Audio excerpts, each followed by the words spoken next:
really everything should be set up for a nice straightforward match.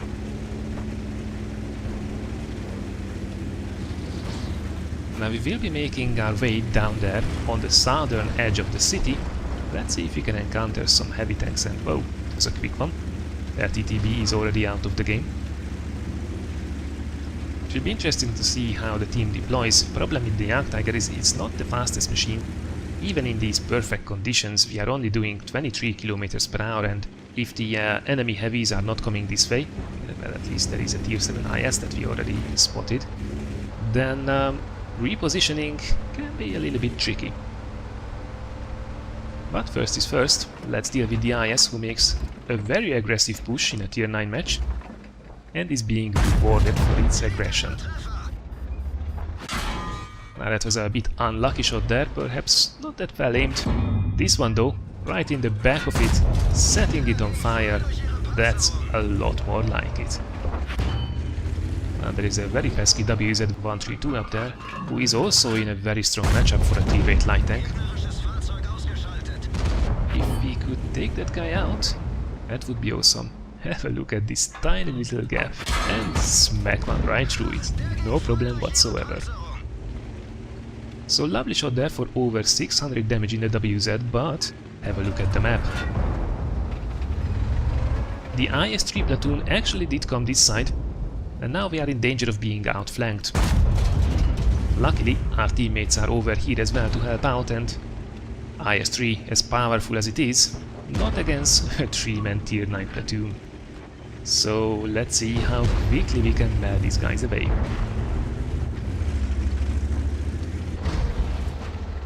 Oh, back of an IS-3. Take that, Russian bully. This is for every tier 6 and tier 7 tank that you bullied yourself.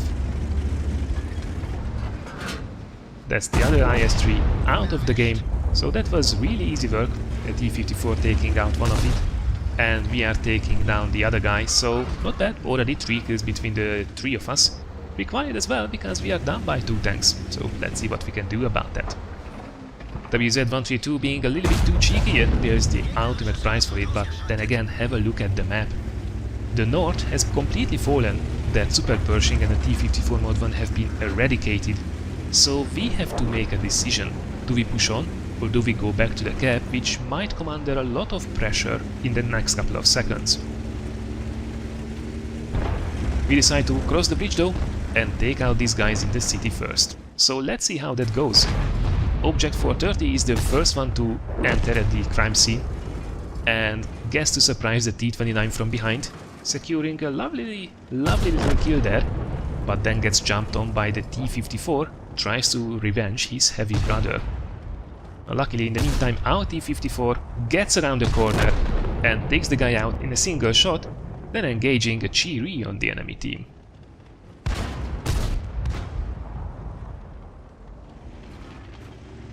So, what has been our Jagdtiger up to in the meantime? Well, he has taken a more scenic route down by the riverfront, trying to outflank the Cheery, which is a little bit dangerous decision, I would feel, especially with the T-54 lightweight coming down there, and who knows what else E-50 could make his way down here as well, KV-13 too, so we are in a very vulnerable position. Luckily, we make it there in safety, land one into the back of the Cheery and can turn our armor just in time before the T-54 lightweight and the KV-13 get a juicy shot into us. Whew, that was quick. However, there are 2 persons capping, Object 430 making a rush for it to reset. In the meantime, let's see if we can make short work of these enemies now. There's an unfortunate rush shot there was no reason to pull the trigger that quick. But we should be able to put another one into... Oh no, a little bit too slow there with the turning. And it's getting awfully tight there with the cap reset. Come on, Object 430, you can do it. Oh, 2 seconds left. Oh, he did it just in time. And we take out the KV-13 as well. Wow, we will have a look at that Object 430 a little bit later. But in the meantime, T-54 has been rather busy as well, so let's see what he has been up to. Well, he has found himself a lovely little snack. Now the T-95 will get a speed buff very soon in World of Tanks. But these kind of situations will remain the absolute nightmare of this machine. Getting jumped on by a mediums and lights is just pretty much an instant death sentence. So that was a rather juicy shot. T-54 finishing off the T-95 casually, and then moves on to take on the T-25-2, who has been rather cheeky as well, actually managing to penetrate the T-54, probably firing APCR there onto the front plate, as he should in these situations. So hopefully we can take him out with the next shot. It would be nice to go back and assist the others, as apart from the three of us, there is only a KV-4 left. Everybody else is already out of the game. There goes the KV-4, so now it's only the three of us. Now in the meantime, we did come up here with the Jagdtiger to assist in the elimination of the T-95, but we were a bit too late. And here comes trouble.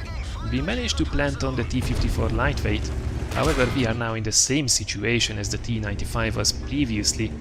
Getting outflanked in a non-threatened tank destroyer is just the worst thing that can happen to you. Now we should have moved our ass into cover right in the beginning. We were a bit slow to that, but luckily the T-54 lightweight somehow screws it up, gets unattached from our ass, and that means we are able to take him out in return. Unfortunately, this is the time when the WZ-131, who is on full health, so I don't know what he has been up to until now, manages to zoom across the city and take us out.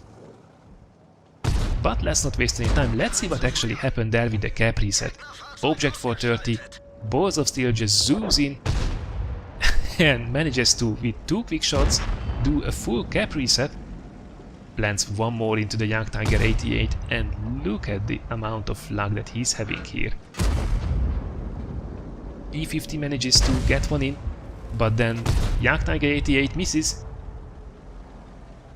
and the E50 misses as well, so he can actually escape behind the corner, and for some reason, well, actually the KV-4 is the reason, the E50 decides not to pursue him, which might be a mistake.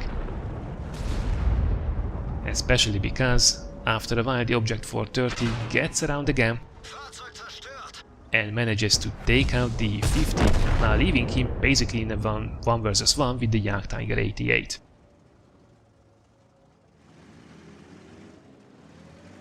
So, he sees what we are doing, but let's try to get around, narrowly avoiding by the artillery. Hopefully we can outrun him. Oh, he's turning fast. Lovely shot there into the tracks, basically is a death sentence for the Jagdtiger 88. Unfortunately though, he is in a perfect position, while stuck in place, to take out our unfortunate T-54 platoon mate, leaving the Object 430 in a 1 versus 3. Well, 1 versus 2 now, because Jagdtiger 88 is dealt with. However, we are very low on health, again narrowly avoiding artillery, so we are below 500 health, and time to sail it home.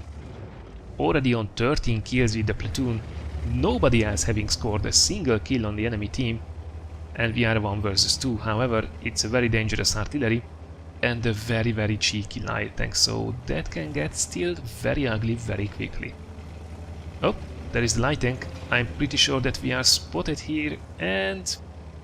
oh, don't stop.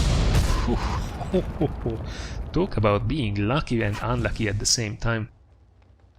Artillery splashes us to near death, however, we are actually very lucky to be alive at this stage.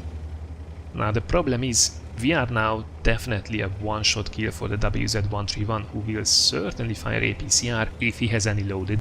And artillery only needs to run anywhere near us to kill us as well, so this is not a clean-cut win anymore.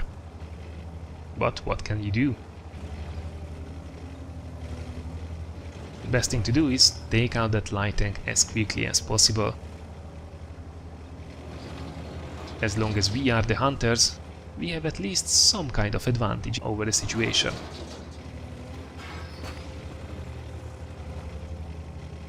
Oh, there he is. He was actually coming across to hunt us down. So, yeah. It's pretty certain that artillery is aiming this way as well. So we have to use... oh, and there he goes. Definitely have to use these houses to shield ourselves from the wrath of the artillery. Pretty certain that the WZ-131 feels now rather strong in this position, so he will most certainly come to hunt us. Question is, on which corner will he pop up? Oh, there he goes.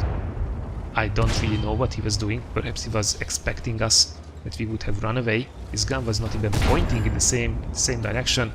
And look at about the amount of luck we are having here.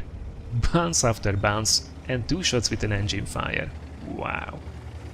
Alright, luck of the Irish right there. However, it's still not one.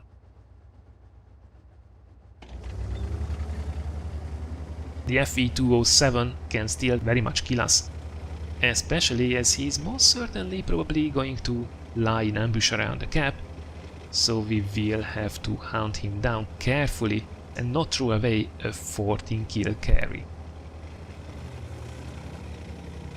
So, where could that artillery be? Well, the typical positions are behind the cap, around K2, or towards behind the houses around G1. Sometimes they also relocate to D1, behind those little hills where they can have a clean shot on their own cap. So let's check these positions out first. Now, hopefully we should be able to spot him first, being in a tier 9 medium tank. And then again, these guys can be really nasty in terms of their concealment, so can't really take this lightly. Alright, so he's not sitting in a stupid position out in the open, unfortunately. So let's see first if he has made his way over here in any of these cheeky positions. By the way, have a look where our friend in the Object 430 is looking, because if you are looking for hiding artillery on this side of the map, these are typically the spots you want to check out for yourself.